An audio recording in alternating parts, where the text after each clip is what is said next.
Today on the Star Trek Critic, we see how a planet of stuffy liberals treats their veterans in The Hunted. Shout out to this beautiful matte painting. As usual, each episode will start with 100 points and 1 point taken away for each error. To attract a wider female audience, they start the show looking at a man's butt. The first point is lost here. If the planet of Angosia wanted to join the Federation, the capital city would be swamped with Federation ambassadors. But all you see are Picard and Riker. If they had the ambassadors snooping around Angosia, they would have found out their deep dark secret, so minus 1 more point for not doing enough research. One thing you don't learn about the Tarsian War if the war took place on the planet or with another planet. Another point lost for not bringing Deanna down because she could tell if they're lying. He's a total stuffy pompous ass, isn't he? Picard says they seem like a nice group of people. Riker says they're stuffy, and I think Naruk is just in it for dollar signs and an island full of naked women everywhere. Picard says, what makes you think that? Then Riker says, I keep having visions of flying with them. You want to know what my vision is? Dollar sign. Money. So that I could retire to some tropical island filled with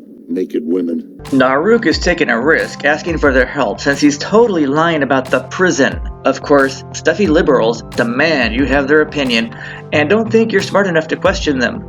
And Roga Daynar's military tactics work. He has successfully eluded the Enterprise. Yes! Be sure to watch the entire episode since a big chunk of his maneuvers are going to be cut for time. Data is so upset he used a contraction. Now he says go to the backside of the asteroid. That has to be code for something. Look closely. Deanna's not on the bridge, so she can't tell Picard that Naruk is lying. Minus 1 point for opening credits 6 minutes into the show. Picard calls Data Mr. Crusher. Wesley says I number 1. Data has compensated.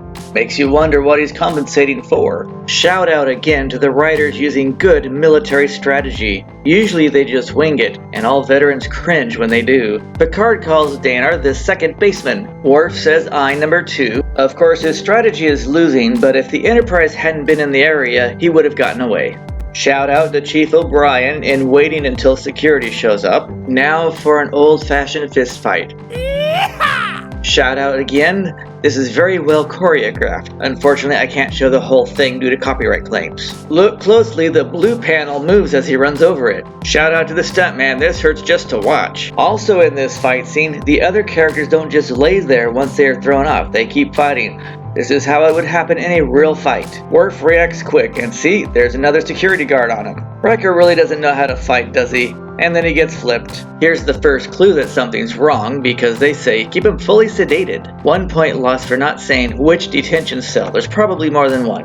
Right now, they should have scanned for life forms on the surface because it could be possible that these humanoids just don't register, so minus 1 point. Where is this light coming from? It looks like the turbolift. Roga Daynar can't sleep. The mattress in detention is terrible. Minus 1 point for Deanna in a cat suit. We all know why. Deanna says, you're on board the Enterprise. Daynar says, is this a war vessel? Deanna says, it's a Federation starship. So yes, it is a war vessel, bearing the false flag as an exploration ship. Right when he sees Deanna, he wants to play jailer and prisoner. Deanna says, try again, buddy. Then Deanna contemplates her place in life as a specimen who landed on the ship. Daynar has good ratings for his previous accommodations. We all know this is what every mind control expert will say to you. Roga tries some role playing with Deanna, but I don't think it's going to work. Picard says, I know what he's done, but when I'm with him, it's hard to describe. Does John Luke have a boyfriend? This is the biggest mistake of the show. Deanna says something isn't right about the prisoner, and Picard blows her off, so minus 1 point. Usually, he'll listen to her and would recommend fishing for more information. After all, in every Trek episode for the past 50 years involving a prisoner, there was something fishy going on. Obviously, Picard has never watched the show and ignored Deanna's warning. Data is accessing applications. This must be the first visit to Angosia since they applied. It's the only way it would make sense. It turns out Roga Daynar has a very honorable service record, and they threw him in prison for it, just like the stuffy woke liberals that they are. And now the secret of Angosia is let out. On the planet of stuffy liberal artists, they train their military using genetic and chemical programming, then toss them aside like a bag of garbage because they are too busy patting themselves on the back for winning the war. Dr. Crusher has less than 5 lines in this episode, so minus 1 point. Data's thinking, if that programming creates human cloaking technology, maybe we should buy that from them. Look closely, the stars are not moving, but they are in the close-up, so minus 1 point. Data goes down to detention to talk to Roga Daynar. Roga Daynar says his pronouns are we, do. Then Data says, damn, your planet is a bunch of woke liberals, aren't they? However, Data didn't come to talk about feelings or programming. He wants to buy the human cloaking technology so he can sell it to the Federation for billions, like the capitalist android bastard that he really is. And he's lying here. It was Riker that found him hiding over the North Pole. Naruk says this is a democracy. We voted them off the planet at the last tribal council. Picard offers to do medical research to help out. Naruk says a bigger fish offering to help out like that is called imperialism. That's not why we want to join the Federation. And Livingston the lionfish in your office is proof that's all you want to do. The lionfish is the most invasive species on your planet. Picard's like, what an asshole. The next thing he's going to do is create warp drive out of a nuclear missile. Picard comes down and tells Danar that it's the Federation's job to stand around and do nothing. So -1 point for not offering asylum so they can do medical experiments on him and steal Angosian technology. Danar says, I knew you're all a bunch of pompous asses, flying around in your spaceships and looking down on all the planets you come into contact with. Data says his pronouns are I, too. The only purpose of this scene is to show Deanna's butt, so -1 point. Personally, I believe in the future it'll be very hard for two ships to match positions like that. This is Wesley on the right. Worf is on the bridge. Now Worf is in detention, so -1 point. O'Brien says, what the hell? Usually it's Riker. And that is not Wesley, so -1 point. He is an extra that is also a stand-in who was previously in a different uniform, so -1 more point. Data says I, number 3. These are the decks Danar is near, at the bottom of the ship by engineering. -1 point here because this turbolift says deck 12, not 34, 35, or 36. And how did Worf get up to deck 12 so fast? So -1 more point. And here is proof he's on deck 36. He's got excellent tactical training, but not enough knowledge of the Enterprise to reprogram the ship, so -1 point. 1 point lost. Worf is back down on deck 36, and 1 point lost since they all regain consciousness at the same time. And even Danar cannot get up to deck 15 and then back down to deck 38 that quick, so -1 more point. Riker says I, number 4. Data says I, number 5, so it's time for a drink.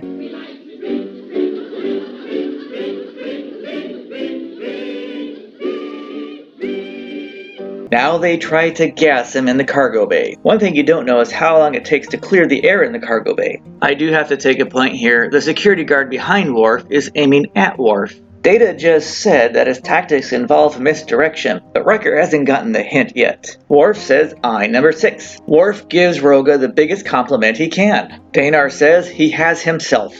Worf gets into a good old-fashioned fist fight. Yes! When he auditioned for the part, he told the producers that Patrick Stewart was too dainty to get physical, and he would love to do Kirk's fights instead, and that's how he got the part. But these containers fall like they're made out of styrofoam, so -1 point. I would take a point for the Enterprise not disabling the other ship, but there might be some legal loophole that prevents them from doing it. Worf just got whooped, and Picard makes him go sweep. How rude. Naruk is having an emotional meltdown. The military is about to take out the government, and now he's asking for outside assistance. That's how imperialism works. 1 point is lost here. Neither Riker or Picard left anybody in charge of the bridge. Riker clucks like a mother hen about Picard's safety, although he forgot to leave anyone in charge of the bridge. Usual, the liberal government confiscated all the public's guns for themselves because they are so bad at their jobs the military is coming after them. As usual, they blame the third baseman. This is Picard taking Naruk out to the woodshed. The Democratic Liberals voted the military off the planet. How smart is that? And they didn't even try to deprogram them, and strangely don't care about that at all. Worf is pissed. Military service is very honorable in the Klingon world, so to be pushed aside like that is just an insult. What's really pissing them off is that the Enterprise crew is offering to help solve the problem, which is what the Federation is all about. And they're like, no, we voted on this, we're good. And here comes the military. How come they're all men? That's sexist. That could be the problem. There are no women on Lunar 5 and they just need to get laid. And here's the problem. They're not programmed to murder cowards, which means they've been intentionally programmed not to shoot at their own liberal government. Deanna says, Roga, tell them what you want. And Roga says, we're suffering from the deadly sperm buildup and could use some low-mileage pit woofies to take care of that. Naruk says, Captain Picard, I don't have the backbone to run my own country, so I could use some help. Picard says, screw that, I'm leaving. This is the part where Naruk is actually soiling his underwear. Picard upholds the Prime Directive, which could lead to a bloodbath overnight, but we never find out. Nahruck is like, shit, now I actually have to do my job for a change. Picard returns to the ship like the pompous ass that he is, and they place bets on whether or not the Angosian government will survive the night. Riker says, Captain, if they don't survive, can I take over the planet and be their king? Both of them perform the Picard maneuver and decide maybe we should have the crew vote on who's going to be king. So, who were the stuffy liberals? Andrew Bicknell has 90 screen credits, including Game of Thrones. J. Michael Flynn has 43 screen credits, mostly soap operas, and will be back in Enterprise for 4 episodes.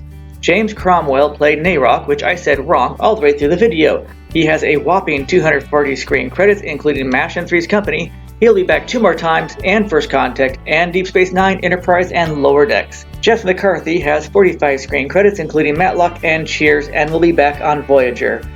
And if you don't believe stuffy liberals treat returning veterans as second-class citizens because they believe they are self-entitled to, believe me, I know by experience.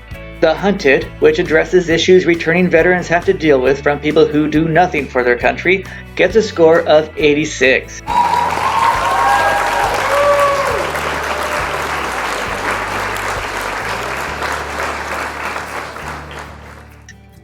Thanks for viewing. Be sure to leave comments below, click that like button, the share button, the subscribe button, and I'll see you again soon.